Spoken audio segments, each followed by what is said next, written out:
A country's bizarre situation. This is Bolivia. They maintain a fully operational navy but have absolutely zero access to the ocean.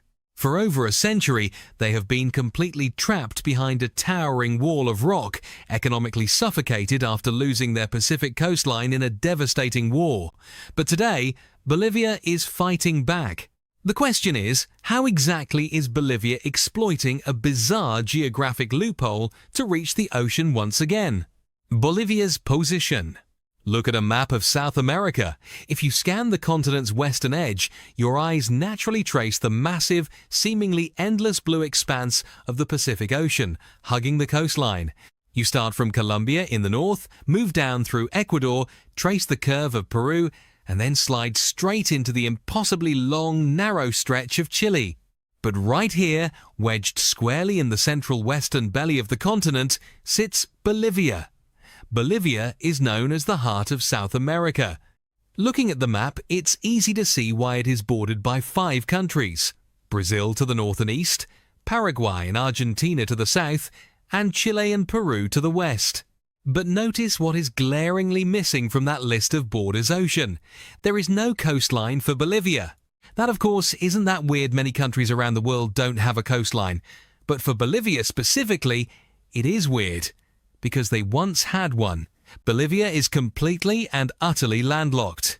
In fact, it is one of only 2 landlocked countries in all of South America, with the other being its neighbor to the south, Paraguay. Nature's prison. While Paraguay is relatively flat, Bolivia's geographic isolation is enforced by some of the most extreme, dramatic, and punishing terrain on the entire planet. The Andes Mountains. The western third of the country is completely dominated by the towering Andes Mountains. But the Andes don't just form a single line here, they actually split into 2 massive parallel mountain ranges, the Cordillera Occidental and the Cordillera Oriental. Trapped between these 2 soaring walls of rock is something called the Altiplano, high plain. This is a vast windswept plateau sitting at a staggering average elevation of 12,000 feet above sea level, about 3,700 meters. This is where you will find Lake Titicaca, the highest navigable lake in the world, and the Salar de Uyuni, the planet's largest salt flat. It is also shockingly where the majority of Bolivia's population lives, including the administrative capital of La Paz. Because of this extreme altitude, the climate in the west is harsh, cold, semi-arid, with incredibly thin air, intense UV radiation during the day, and temperatures routinely plummeting below freezing the moment the sun drops behind the peaks.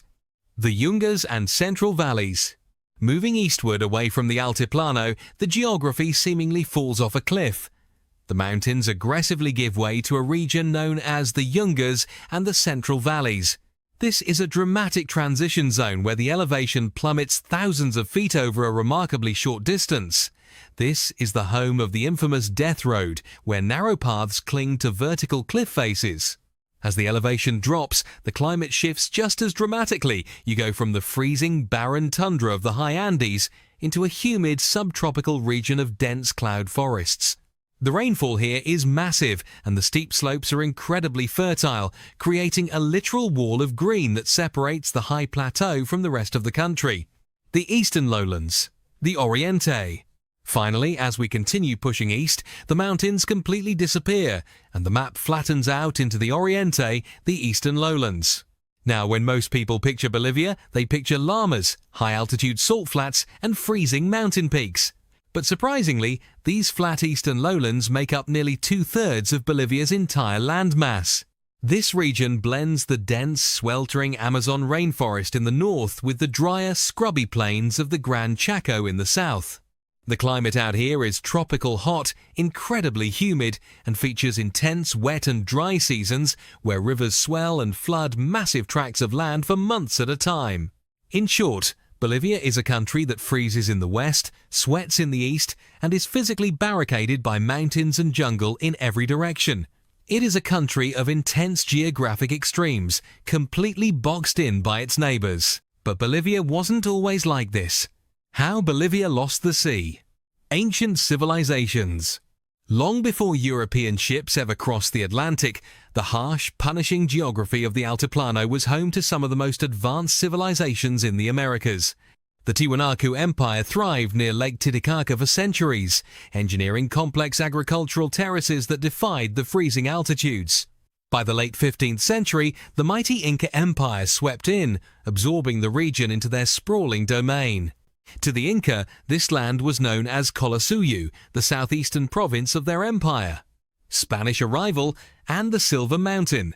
In the 1530s, the Spanish conquistadors arrived, dismantling the Inca Empire and claiming this vast territory, which they named Upper Peru.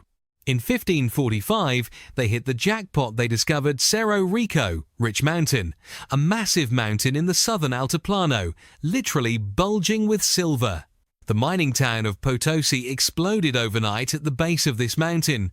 It quickly became one of the largest and wealthiest cities in the entire world, rivaling London and Paris in size and population. For over 2 centuries, the silver ripped out of the Bolivian earth essentially bankrolled the entire global Spanish Empire. But here is the critical geographic reality of the time: Upper Peru wasn't landlocked. To get all of that silver out of the mountains and back to Europe, the Spanish relied on a vital stretch of Pacific coastline. This historic connection to the ocean is exactly what makes Bolivia's modern predicament so painful. Bolivia's birth and the coastal province. Fast forward to the early 19th century, the Spanish Empire was crumbling and a massive wave of independence movements was sweeping across South America, led by the legendary General Simón Bolívar. In 1825, after 16 years of brutal warfare, Upper Peru finally declared its independence. In honor of their liberator, they named the new country Bolivia. When Bolivia was born, its borders were drastically different from the ones we see today. It was a massive country, and crucially, it possessed roughly 250 miles of Pacific coastline. This coastal province was known as the Littoral Department, stretching right across the bone-dry Atacama Desert. The Atacama Desert's hidden value. At the time, nobody really cared about the Atacama Desert. It is one of the driest places on Earth. Some parts of it haven't seen a drop of rain in recorded history.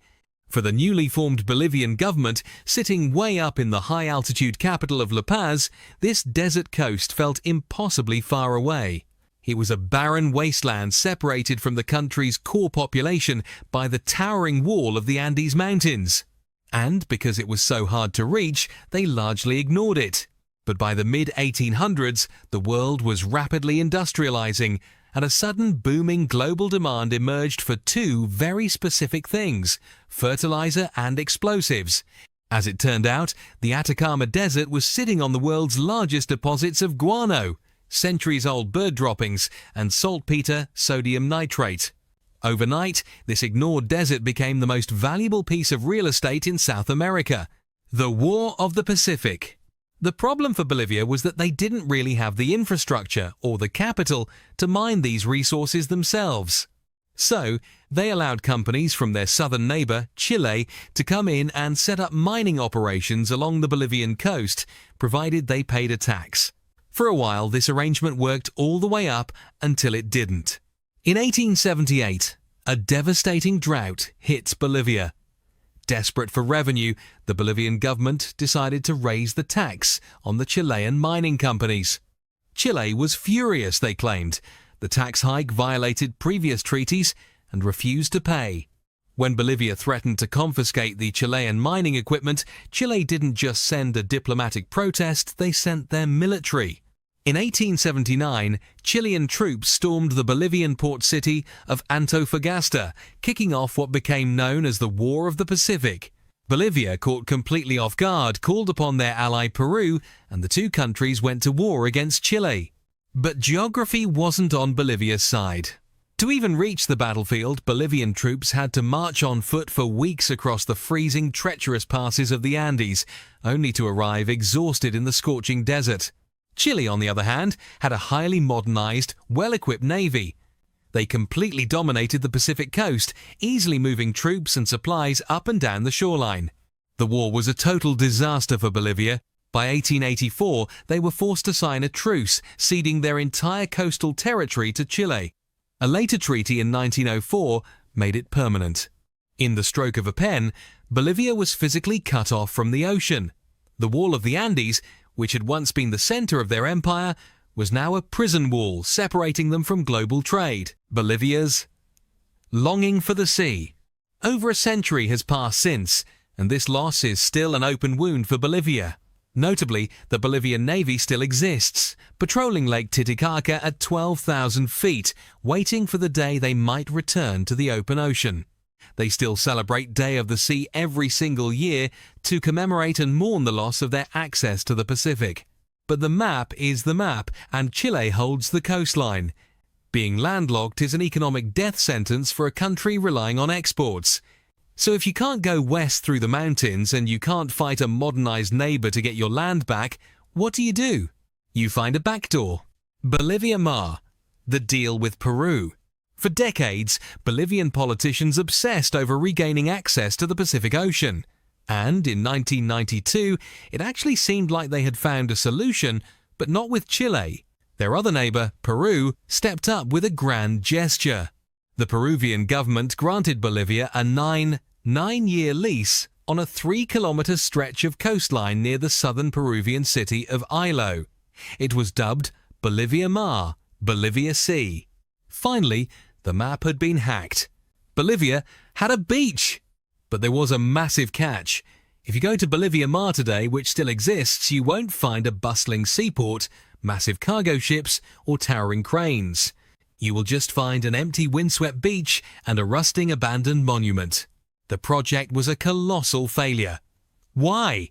Because the geography between the Bolivian economic centers and this specific Peruvian beach is incredibly difficult to cross, and neither country ever built the necessary roadways or railways to connect them. Furthermore, Bolivia Mar was granted strictly for tourism and as a free trade zone, and specifically, Bolivia was restricted from building an actual deep-water port. Instead, Bolivia would be forced to use ports at the Peruvian town of Ilo. It stands today as a harsh geographic lesson. A line on a map giving you access to the ocean is completely useless if you don't have the physical infrastructure to move anything through it, and you don't actually own it. The Paraguay River Route. With the Pacific coast completely locked down by mountains, foreign control, and failed infrastructure projects, Bolivia realized that they had to do something completely counterintuitive to reach the ocean. They had to turn their backs on it. If you look at the far southeastern corner of Bolivia's map, right where it meets Brazil and Paraguay, there is a very strange, sharp little protrusion sticking out of the border. This tiny wedge-shaped piece of land is called the Bolivia's Dionisio-Fognini Triangle. To the untrained eye, it just looks like a mapping error. But this little geometric oddity is actually the single most important geographic loophole in all of South America. This tiny sliver of land exists for one specific reason: it allows Bolivia to physically touch the right bank of the Paraguay River. And right there, nestled in the dense, remote wetlands of the Pantanal, sits Puerto Bush. This tiny port is Bolivia's key to unlocking global trade, completely bypassing the Andes Mountains and the Pacific Ocean altogether. How does a river solve the ocean problem? Because the Paraguay River is part of a massive natural superhighway. When Bolivian soybeans, minerals, and natural gas are loaded onto flat-bottom barges at Puerto Bush, they begin an epic 1,700-mile journey south. The barges float down the Paraguay River, navigating right along the borders of Brazil and Paraguay. Eventually, the Paraguay River merges into the massive Paraná River. From there, the cargo floats straight through the heart of Argentina, passing massive agricultural hubs like Rosario, before finally reaching Buenos Aires. Just past Buenos Aires, the river opens up into the massive estuary known as the Rio de la Plata and dumps straight into the Atlantic Ocean. International waterway. But the best part about this massive backdoor route isn't just the geography, it is the legal framework that controls it. Under a multinational agreement called the Santa Cruz de la Sierra Agreement, this entire river system is designated as international waters.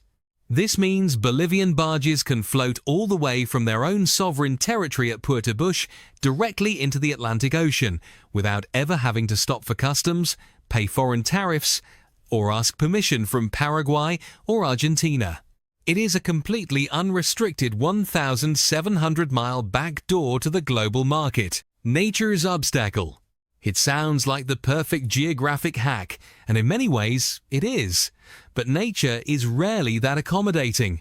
Bolivia's grand escape route has one massive final bottleneck. While Puerto Bush bypasses the towering rock wall of the Andes, it relies entirely on the water levels of the Paraguay River. This river runs straight through the Pantanal, the world's largest tropical wetland. It is notoriously shallow, shifting, and incredibly prone to sediment buildup. To keep these massive barges moving, the river requires constant, expensive dredging to scoop mud out of the channel. Worse yet, the region has recently been hammered by historic multi-year droughts. When the rain stops falling in the Amazon and the Pantanal, the water levels of the Paraguay River plummet. Entire fleets of barges loaded with millions of dollars of Bolivian exports frequently get stranded for weeks or even months, unable to navigate the shallow waters. An ongoing struggle. So, after fighting for over a century to escape their landlocked prison, Bolivia finally found a way out. They hacked the map, bypassed the Andes, and claimed a 1,700-mile river highway to the Atlantic. But in a cruel twist of geographic irony, they escaped the impenetrable rock of the mountains only to find themselves stuck in mud. In the end, Bolivia hasn't necessarily solved its landlocked issue, it merely came up with an additional option. And while they would certainly love to have access to the Pacific Ocean back, having a back door to the Atlantic is definitely an improvement over the current situation.